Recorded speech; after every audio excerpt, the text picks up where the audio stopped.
যে বিশ্ববিদ্যালয়ের নিরাপত্তা সংক্রান্ত যে সমস্যাগুলো, মিস ইনফরমেশন, ডিসইনফরমেশন যেগুলো ছড়াচ্ছে বিভিন্ন প্রপাগান্ডা বাহিনী, এগুলোকে বিশ্ববিদ্যালয় প্রশাসন খুব দ্রুততম সময়ে এগুলোকে বন্ধ করতে হবে। কেউ কারো পিছনে না লেগে ওপেনলি রাজনীতি করেন, আপনার প্রতিপক্ষকে রাজনৈতিকভাবে মোকাবেলা করেন।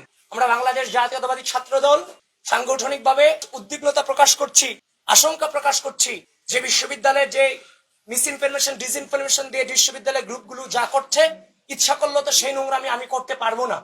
এবং এই যে নোংরামি যা হচ্ছে এর এগেইনস্টে যখন আমরা রিয়েল পোস্টগুলো দিচ্ছি, সেগুলোকে সাথে সাথে ডিলিট করে দেওয়া হচ্ছে, সেগুলো অ্যাকসেপ্ট করা হচ্ছে না। সুতরাং বিশ্ববিদ্যালয় প্রশাসনকে অত্যন্ত কট্টরভাবে এই ব্যাপারে সিদ্ধান্ত অতি দ্রুত জানাতে হবে। বিশ্ববিদ্যালয়ে নির্বাচনী পরিবেশ সৃষ্টি করে কেউ প্রপাগান্ডা করবে আর তার কোনো আইনি ব্যবস্থা নেবে না, সেখানে বিশ্ববিদ্যালয়ে নির্বাচনী পরিবেশ সৃষ্টি হওয়ার কোনো সুযোগ আমরা দেখতেছি না। তাছাড়া আরেকটা জিনিস আমরা লক্ষ্য করছি, যেখানে কার্জন হল কেন্দ্রিক অনেক সমস্যা আছে। কার্জন হল, মোতাহার হোসেন ভবন, তারপর হচ্ছে মোকাররম ভবন, তারপর হচ্ছে যে আমাদের যে কার্জন হল, ক্যান্টিন সংক্রান্ত থেকে শুরু করে অনেক ধরনের সমস্যা আছে যেগুলো সমাধান হচ্ছে না, ঝুলে আছে। আমি শিক্ষার্থী ভাই বোনদেরকে বলতে চাই, নিজের অধিকার আদায় করতে গিয়ে যেমন ভাবে পূর্বে আপনারা পিছিয়ে যান নাই, সায়েন্স ফ্যাকাল্টি এই বিশ্ববিদ্যালয়ের গুরুত্বপূর্ণ ফ্যাকাল্টি, যারা বাংলাদেশের সম্পদে প্রত্যেকটা ফ্যাকাল্টি গুরুত্বপূর্ণ, কিন্তু তাদের সকাল 8টায় ক্লাস শুরু হয়, বিকাল 5টায় ক্লাস শেষ হয়।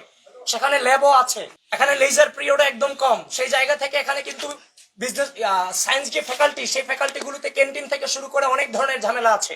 সেই ঝামেলাগুলো বাংলাদেশ জাতীয়তাবাদী ছাত্র দল তারা তাদের জায়গা থেকে, প্যানেল থেকে প্রতিজ্ঞা করছে যত ধরনের সমস্যা আছে সেই সমস্যাগুলো আমরা ইনশাল্লাহ সমাধান করব। এখনো আনুষ্ঠানিক নির্বাচনী প্রচারণা শুরু হয়নি।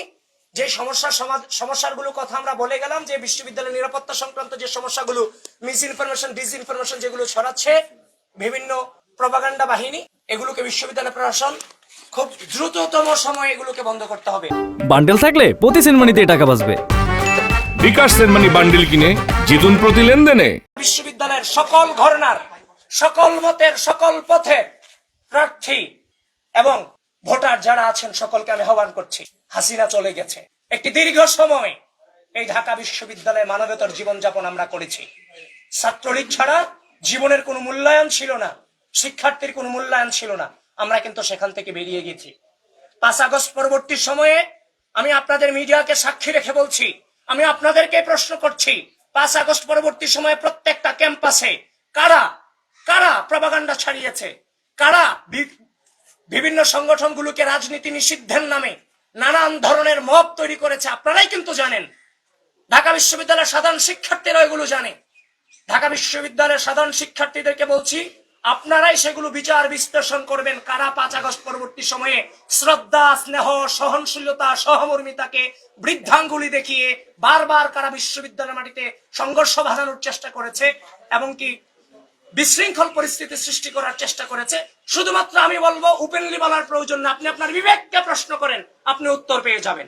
সুতরাং যারা বিশৃঙ্খলা সৃষ্টি করতে চায়, আমি আপনাদের সকলকে উদাত্ত আহ্বান জানাচ্ছি, ঢাকা বিশ্ববিদ্যালয়ের মাটিতে ছাত্র রাজনীতি কিংবা আমাদের প্রত্যেকের অবস্থান হবে শ্রদ্ধা এবং স্নেহের সমন্বয়।